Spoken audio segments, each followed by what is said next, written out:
अस्सलाम वालेकुम everyone. Women writing के अंदर हमने शॉर्ट स्टोरीज़ डिस्कस की थी। सबसे पहले हमने शॉर्ट स्टोरी जो डिस्कस थी वो थी येलो वॉलपेपर।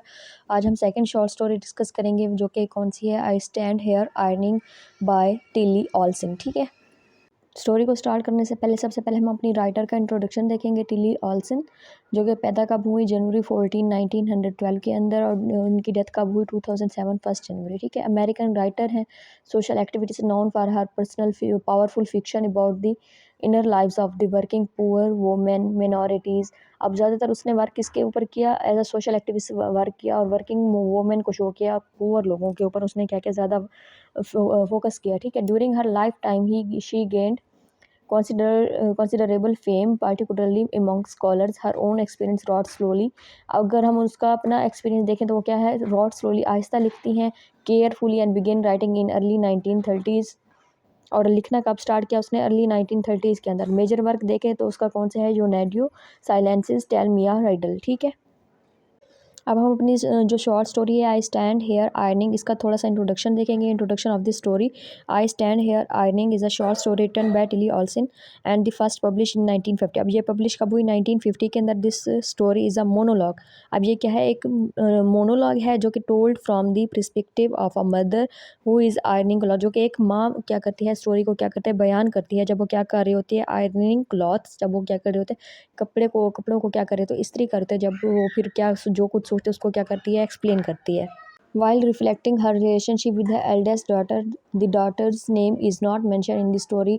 अब वो फिर जब वो कपड़े इस्त्री करते हैं, फिर वो जो ख्यालात उसके जहन में आते हैं, उसका जो रिलेशनशिप है उसकी बेटी के साथ, ठीक है, उसके बारे में वो क्या करते हैं, सोचने लगती है। But she reveal that she is mother first child, that she is around 19। अब फिर वो उसकी जो बेटी होता है जिसके साथ वो रिलेशन के बारे में वो सोच रही होती है, वो उसकी बेटी कितने साल की होता है, 19 ईयर ओल्ड की होती है। ठीक है, the story is set during the great depression which had profound impact on the mother life. अब ग्रेट डिप्रेशन के बारे में बताया गया जिसका एक माँ की लाइफ के ऊपर क्या है, बहुत ही ज़्यादा गहरा असर होता है।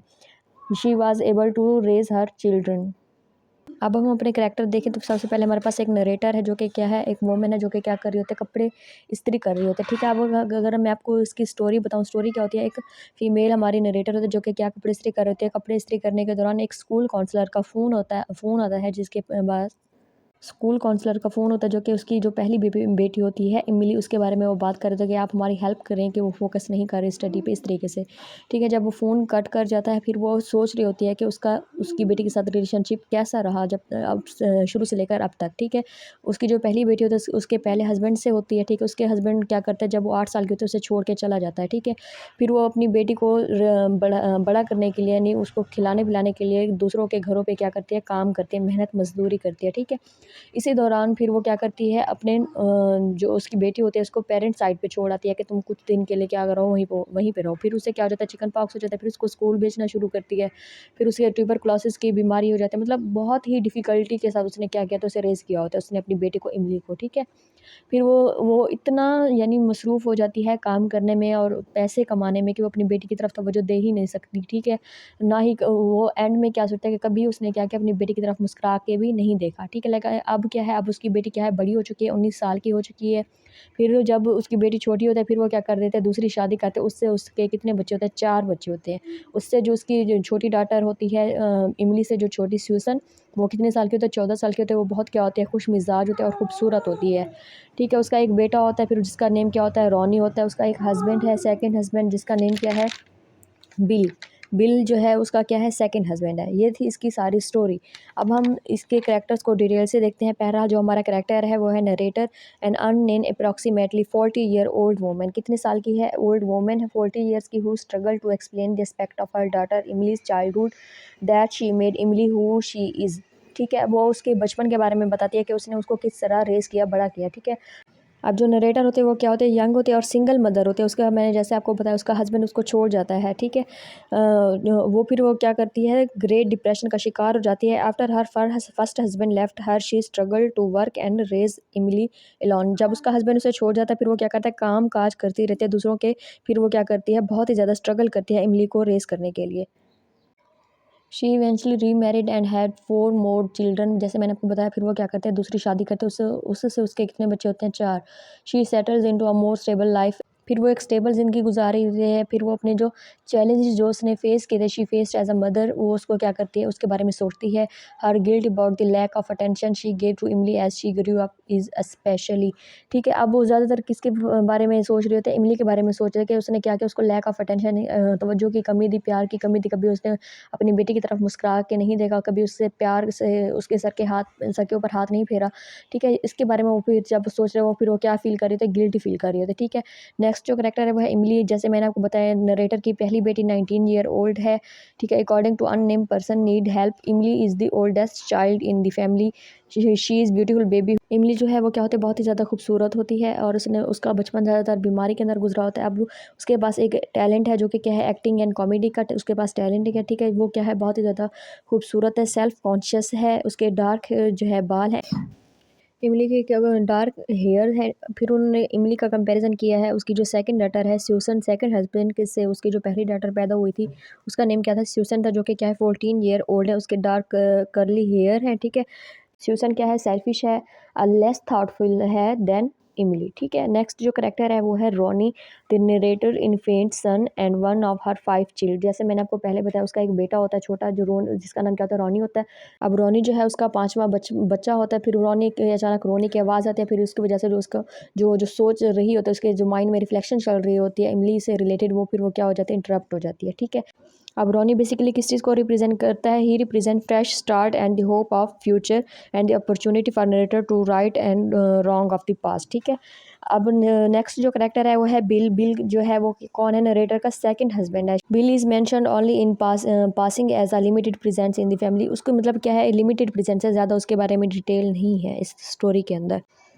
लास्ट जो करेक्टर है वो है स्कूल काउंसलर का। जैसे कि मैंने आपको बताया कि वो कपड़े इस्त्री कर रही होती है, उसी दौरान फिर क्या होता है, स्कूल काउंसलर का क्या होता है, फ़ोन आता है, जो कि एक मदर के साथ क्या डिस्कस करता है, डाटर्स का बिहेवियर और उसके एकेडमिक परफॉर्मेंस इमली की। ठीक है, the school counsellor is concerned about the daughter's well being and wants to work with the mother to help the daughter. ठीक है, ये थी हमारी समरी शॉर्ट स्टोरी की I stand here ironing. Next हम इसकी कुछ इंपॉर्टेंट थीम्स देखेंगे। Relationship between mother and daughter, the story revolves around the complex relationship, sometimes complex relationship between a mother and her eldest daughter. The mother reflects the challenges raising her daughter in difficult circumstances and on the distance that has grown between them and her daughter has grown older. जैसे कि मैंने पहले आपको बताया, ये story एक mother and daughter के relationship के बारे में है, जो कि क्या एक मदर अपनी बेटी को किस तरह बहुत सारे चैलेंजेस को फेस करके उसको क्या करती है, रेज करती है। जिस फिर इसी टाइम पीरियड के दौरान क्या होता है, इन्हीं डिफ़िकल्ट सर्कमस्टांसेस के दौरान एक डिस्टेंस क्या हो जाता है, डेवलप हो जाता है, किसके दरमियान, माँ और बेटी के दरमियान। ठीक है, the story explore the tension and conflicts that arise in mother and daughter. अब ये स्टोरी बेसिकली किस चीज़ के बारे में बताती है, टेंशन और कॉन्फ्लिक्ट्स। ठीक है, जो कि किसके दरमियान आ गई हैं, मदर और डॉटर के दरमियान आ गई हैं, जो गैप आ गया है इन दोनों के दरमियान। तो सेकंड थीम है इसकी, वो हम डिस्कस करेंगे, वो है सैक्रिफाइस एंड लेबर। जैसे मैंने आपको पहले बताया, जब हमारे नरेटर का फर्स्ट हस्बैंड उसको छोड़ के चला जाता है, फिर वो लेबर करती रहती है, काम करती है। ठीक है, फिर वो मजदूरी करके क्या करते हैं, अपनी बेटी को पालना शुरू करती है। ठीक है, the story emphasizes the labour and sacrifices that women make the home particularly during the time of economic hardship. अब ये बेसिकली औरतों के बारे में बता रहे हैं कि वो किस तरह कुर्बानियाँ देती हैं, ठीक है, अपने घर को चलाने के लिए, इकोनॉमिक हार्डशिप जब वो फेस कर रही होती है। ठीक है, the mother in the story works long hours to support her family. क्या करते हैं, घंटों काम करते रहते हैं अपनी फैमिली को सपोर्ट करने के लिए। और जो कपड़े इस्त्री कर रहे थे, उसकी जो आयरनिंग है वो बेसिकली किस चीज़ को रिप्रेजेंट करे, डोमेस्टिक लेबर को। ठीक है, जो औरतें शादी के बाद अपने घर के काम काज करते रहते हैं, उसके बारे में।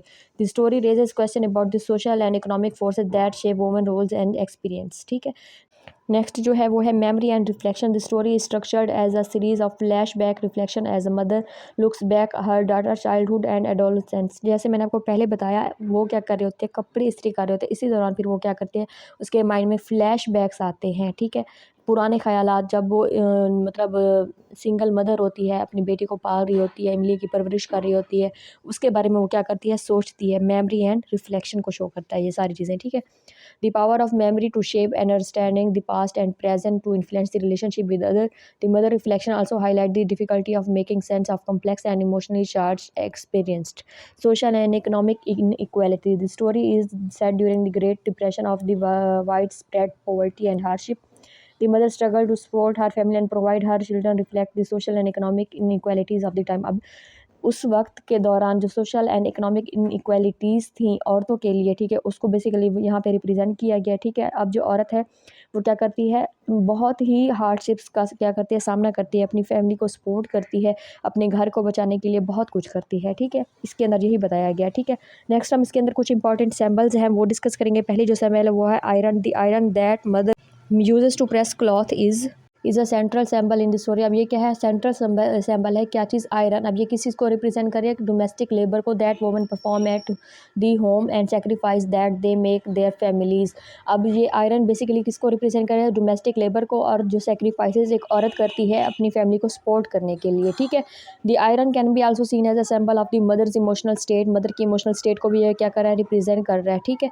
नेक्स्ट जो है वो है डाटर आई, उसकी जो बेटी की क्या होती है, आंखें, वो ये एक सिंबल है, ये बेसिकली क्या चीज़ रिप्रेजेंट कर रहा है, very blue with dark lashes and emphasize their beauty and intensity। The daughter's eyes can be seen as a symbol of emotional depth and complexity as well as her potential self expression and creativity, ठीक है।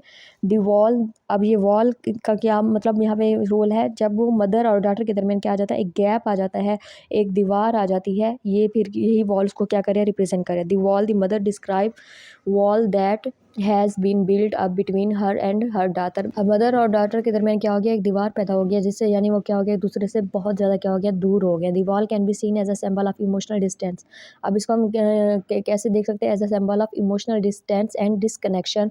Distance जो कि बच्चों और वालिदैन के दरमियान क्या हो जाता है, डेवलप हो जाता है। It also represent the challenges of communication and understanding that mother and daughter face.